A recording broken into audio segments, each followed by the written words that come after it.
Ladies and gentlemen, we are back and still chasing those playoff spots with Taunton. Welcome back to our Zero to Hero series where we're playing with Taunton Town in the National League, and since the last episode we are still in somewhat iffy form. It's very hard to pinpoint if we're doing well this season or not. Obviously, in last episode, we did lose the Oval and then draw against Wrexham. We did then go on a little bit of a good run. We got a 2-0 win against Altrincham and then a 4-0 win against York before losing to both Scunthorpe and Oldham and then drawing 2-2 against Aldershot, who were about 4th or 5th in the league at the time. Today, we're going to be playing against Southend, who are in 2nd, and Chippenham, who are in 17th. We currently sit in 10th place. We've got a game in hand and we could get up to just outside those playoff positions with a win in that game in hand. So really today we just need to ensure that we're winning both of our games. Easier said than done. Due to some injuries and just a lack of depth, we have brought in another striker as well, Maddie Holloway, who is a Welsh 30-year-old striker. He's definitely not one we want in the long term. He is only here, well, he's here on a non-contract, so we can just let him go whenever he wants to. He's played one game so far, and he scored a goal in that one. His best played as a target forward or as a pressing forward. So he is just there if we need a little bit of squad depth. At the time, we had Asante and Martel Taylor-Crossdale out, so we desperately needed someone to play alongside Jaden Smith. We did try our young 16-year-old Jay Allen, but as we can see, he's not exactly ready for first-team football yet. In terms of the tactics, we have just changed it slightly, so I haven't played with this yet. It isn't a lot of changes, it's just this position here, which was a box-to-box midfielder, has changed to a Mazzala role, and obviously we've always played Asante as a target forward. I don't feel like that's working quite as well in this league, so we've changed him to a pressing forward. Hopefully that means that we're press a little bit more when teams are trying to play out from the back, regain possession a bit quicker, and maybe he'll get back to scoring a few more goals. Our lineup for our first match today against Southend is going to be as follows. It's Horlick in goal, Watson, Wakely, Williams and Sese as our back four. We then got Firth, Gaspar, Turner and Farr in midfield behind Asante and Taylor-Crossdale, who is just coming back off of injury. Fit enough for 75 minutes today. Hopefully he can just get through those 75 minutes and we won't have too many issues. At least that's the plan for today. We'll see whether or not that happens or not. If you do enjoy today's episode, of course, please do drop a like down below. It does really help out. Asking early if you could do that. We could hit some lovely likes onto this video and this series. It would be very much appreciated. But for now, we need to turn our attention to Southend. We can see they've won their last 4 games. They did lose the one before that. They are 2nd in the league with a game in hand. So realistically, winning today would put them top of the league, leapfrogging Wrexham.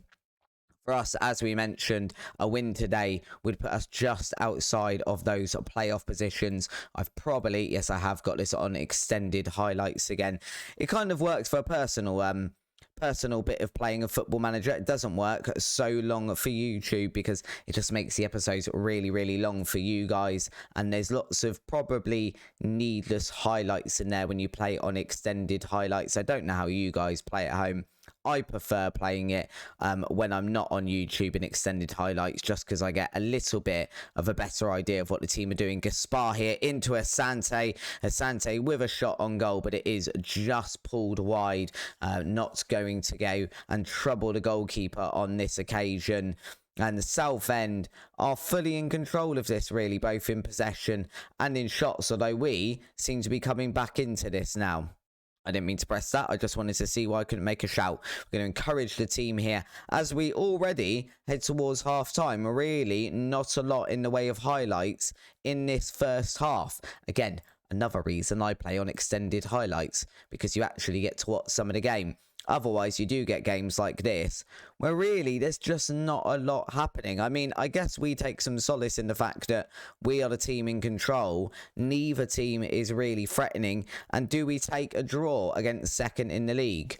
Very possibly, I guess. We're just going to take Asante off because he's showing up as tired. We'll bring on Jaden Smith. He can play as a pressing forward. pretty well by the looks of things. Declan Firth as well on a 6.4. I'm very, very uninspired so far by Declan Firth, one of the better players when we brought him into the club, but really hasn't done a lot to sort of solidify his spot as one of the best players at the club so far. In fact, he hasn't really done a lot, and neither have we today. Just absolutely nothing in the way of highlights in this first match. One highlight, I think, so far. Nothing so far in the second half, and it's just going to go to a 0-0 draw against Southend. Have you ever seen a weirder match than that one? I mean, we take the 1 point. Where were the highlights? Did we do well in that match? Did we not? What were we not doing well? I couldn't tell you because we didn't see any of the match. We can see as well here, a little bit of news for you. We're chasing a deal for another striker. I think I would prefer him over the guy I showed you at the start of this, Sonny Cox at Exeter. He's played a couple of games for them in League 2 this season, scored a couple of goals. He plays better as an advanced forward, but he has got a nice little bit of pace, and I think he would be possibly the better choice. I'm not really sure at the moment. We're kind of having a look. Accrington have just made an offer of £3,500 for Owen Hesketh. I'll fully admit as well, Owen Hesketh is another one, maybe a little bit of a miss-buy. £725 a week we're paying him. He is the highest paid player at the club. And when you look at our wage budget and what we've got left, I think we could do better with that £725 a week. He has said he'd like to join them, so I think we accept that offer, and then maybe we can reinvest that probably in both a left and a right midfielder, and maybe even another position. If you look at the rest of the squad, and we arrange this by wage, the next highest player is Jack Turner on £500. We've got a £400 in Jameson Horlick, our goalkeeper, and then a lot of players on sort of 300 or less a week. So definitely, I feel like we could do better with that £725. We've also, as we can just see, got a preview of our youth intake. I mean, that's not exactly very inspiring, is it? Oh, that is absolute doggy doo-doo. That's very, very underwhelming. We're going to put it that way. Just getting some recommendations. We'll deal with this sort of stuff as well as we head over then to our next match, where hopefully we actually get some highlights. Right, just before we head into that match then against, I've forgotten who it is, Chippingham? Against Chippingham, we can see here Owen Hesketh has agreed then a deal to go to Accrington. We've got £3,500 for him, so 3,500. I think I said million in the highlight a minute ago when we were talking about that. Obviously not getting 3 million for this guy, £3,500, but we did get him on a free. I mean, he's played a few games for us. I just think he looked a lot better when we scouted him, so we offered him quite a big wage. It does mean we can invest that £725 in wages back into the squad come January 1st, which is in a couple of weeks' time, once he leaves to go to Accrington, which will be quite nice for us then. In terms of the match against Chippingham, this is the lineup for today. It's Horlick, Watson, Wakely, Sona and Farr as our defensive lineup. Firth, Gaspar, Turner and Hesketh as our midfield four. And then Asante up front alongside Jaden Smith. Obviously, Hesketh going as well. We'd probably need someone here as a backup right midfielder and maybe a left midfielder. I think we could do worse than if we could find a really, really good centre-back, bringing one of those in. Definitely a left midfielder as well, because we've got Firth and then we've got Ashcroft, who obviously, although he's got a lot of potential, I'd kind of like to be able to get him out on loan, because he isn't going to get a lot of game time here. And when he is getting game time here, he isn't really good enough for this league yet. He would be in the long term. I'm sure he could become a very integral part of this Taunton team. Just, it's not going to happen right now. And I'm worried if we have him here much longer, then obviously he's not getting any game time. And the longer he goes without game time, the less time he has to actually progress and become that player that becomes an integral part of the squad. So if we can offload one player and have quite a lot of spare wage budget come January in a couple of weeks' time, I think that's the best thing for the club. We put it down as our scouting team just not being all that good. They have their moments. They've brought in some good players for us over the course of the last season and a half. The likes of Asante, Smith, Taylor Crossdale in particular. You know, you have a look at, obviously, some of the defenders we've got in now. Turner, Gaspar, all of these brought in by the scouting team. So they do get it right a lot of the time. But then they do also have that occasional player like Hesketh. I think he was showing up as essentially 5-star, 5-star. Came in and he's 2.5, 3-star, and we've probably spent a little bit too much money on him. The joy, obviously, of having a transfer window open all the time up until March is we can rectify that sort of thing. Big ball over the top there for Asante. Asante is going to bury that one in the back of the net for his 9th goal of the season. Be lovely to start seeing him score again, because he is definitely not, I know we're in the league above, but he's definitely not hitting anywhere near the amount of goals is that he was last season. And we're kind of depending on him, Smith and Taylor Crossdale to put those balls in the back of the net, because they are absolutely integral to how we do this season in the National League. You can kind of see that the matches where they've been firing on all cylinders, we do substantially better than when they're not. We don't really have anyone else that can dig us out of a hole when those guys aren't in form, or when they're injured, which is what happened a couple of matches ago, why we had to look at alternative options, because we basically had no one to play there of any quality that's anywhere near those three.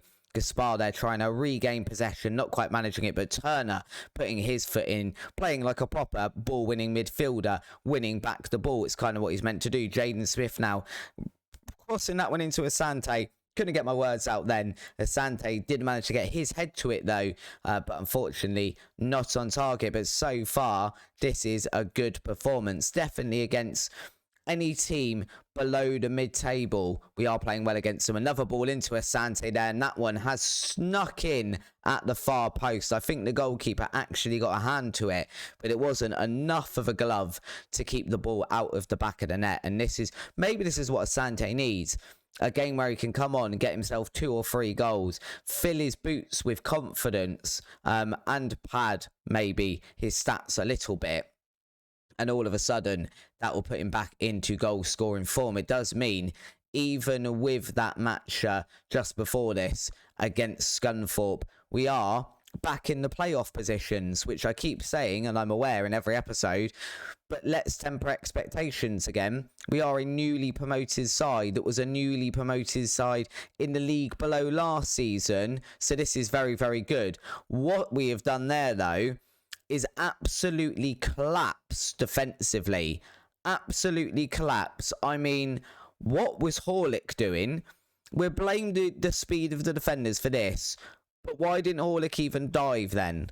He just kind of stood there and let the strike around him before thinking about maybe diving for the ball. Also, the fact that our centre-backs then had the pace of a very, very large tugboat didn't really help matters. But Horlick seems like he could have done a little bit better. He does have a 7.2 rating, so he's clearly doing something right, according to the match engine. He just seemed a little bit at fault for that goal, shall we say. Hesketh there, passing this one back to Sonar, who launches it forward for Asante, through on goal, and that is Asante's hat-trick inside 35 minutes of this match. When he's on form, this man is very, very on form. The problem is he hasn't been on form enough this season. I still say if we can get 35,000 for him, which is the figure that keeps being bandied about by the media, then I think we'd be silly not to take 35,000 for him and try and find another 20, 21-year-old striker that maybe could come in and replace him. Obviously, we're not even a professional club yet. We are still a semi-professional club. We still don't train every day like other clubs. We train twice a week.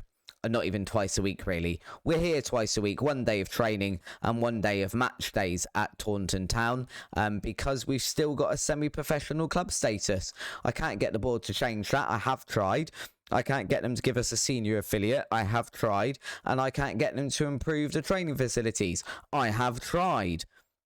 but they're not having any of it. Obviously, our finances are a little bit weird at the club, having been promoted twice in 2 seasons. They've gone from non-league football to kind of league football down in the Southern League, and then obviously league football now in the National League.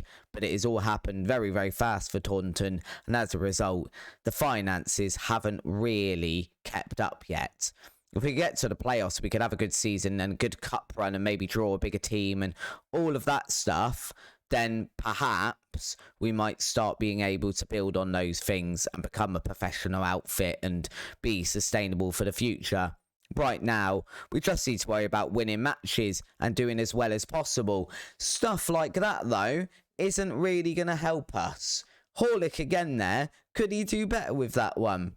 Am I having a go at the goalkeeper when it's not the goalkeeper's fault? Let me know, guys. Let me know what you think. But again, it feels like maybe he could have reacted to that one quicker. It was a very, very good shot. It was a very, very good attempt. I will give Chippenham player that. But I'm just still a little bit uninspired by Horlick. Maybe it's time to bring Robinson. Was it Robinson? Rogerson. From last season back in. He hasn't really played any games this season yet. He did play in the, was it the first round of the FA Cup off of YouTube, where we lost to Margate, I think it was, who were in the league below us, and he was at fault for a couple of goals. So I'm not overly keen to bring him in. James Smith here has just about managed to get the ball into the back of the net. He kind of got tackled there and then had a second bite at the cherry and has managed to finish it to put us 4-2 up. This is a very, very high-scoring game. Hesketh here just pushing that one forward to Asante. Lovely through ball. Asante very unselfishly squaring it to Smith, who didn't really do quite enough with that first attempt. And once again, it's a highlight from kickoff. Are they going to come and score again here? This is becoming a little bit nuts. We're only on 48 minutes. We are only on key highlights as well. I was a little worried I had this on full match for a second, because we've basically seen the entirety of the start of the second half at the moment. How strange. I guess there is just a lot going on in this half. We have got a free kick now. Firth going to take that one, looking for Sonar at the far post. He does manage to beat out the other defenders and get his head to it, but unfortunately not going to manage to actually convert that one. Asante again looking tired. Taylor Crossdale could come on. Yeah, he can play as a pressing forward, so I'm more than happy with that. We can probably make another change as well. Gaspar is playing particularly well now since we've changed that to Mazzala in the last couple of matches, which is nice to see. Jack Turner's tired, so one of these guys needs to come off. Ethan Robb, I think, can come on and just play as that ball-winning midfielder for the rest of this match. It's not his ideal position, but it is one he can fulfill. And kind of, definitely, when you're in this sort of level of the leagues, you kind of have to fulfill multiple positions. We've had to put a Sare there, which isn't great, but we only actually had, I mean, we could do that, and then we could do that. And now everyone's kind of playing in a slightly better position, because we had to, as you probably saw on the screen then, take off Luigi Gaspar because he was absolutely shattered and asking to come off. So we make that third substitution. We haven't got a long amount left in this tie in the grand scheme of things, about 12-13 minutes or so. Hopefully we can just hold out, although once again Chippenham are through here. Horlick does manage to get down and stop that one going in the back of the net, so at least he is fulfilling some goalkeeping duties today. He doesn't seem to have fulfilled many of them. Again, though, I say that he's on a 7.1. He's definitely doing something right. He did that right, claimed the ball there, and he'll probably pump this one forward now. Again, we don't see it, so that probably does mean he pumped it forward and we lost possession. Firth with another free kick, much the same as the first one, and once again, we do get a player's head to it, but it's just sailing over the crossbar, not really threatening their goalkeeper or causing anyone too much trouble. But we are into additional time now, so this tie should be more or less dead and buried for us. Maybe we can go and grab a fifth. That would be great. Rob into Taylor Crossdale. Taylor Crossdale, of course it's that man, Taylor Crossdale, the worst of our 4 strikers and our top goal scorer for the club this season, Martel Taylor Crossdale, with his 14th goal for the club. He still shows up as the worst striker and only North-South League level. I'm sorry, but I beg to differ. He's the man that is scoring the goals. He is the man that is dragging us up the league by hook or by crook, by the scruff of our necks. Any way he can. You can see once again there, he has done that. It means we finish this episode in 6th place. It's the highest I believe we've been all season, bar maybe opening day when we won that game. But since the games have been coming thick and fast, definitely the highest we've been, 6th place. It's very, very nice. And once again, just finishing that match, another manager has been fired by Exeter. I can feel it coming. I feel at some point in this series we might well end up at Exeter. But for now, I think we are very happy at Taunton Town and very happy with the way things are going. If you have enjoyed that episode, please do drop a like down below. It'd be really appreciated if you could. It helps support the channel and all of that lovely stuff. But until next time, guys, thank you very much for watching. I'll see you on tomorrow's episode. Bye-bye.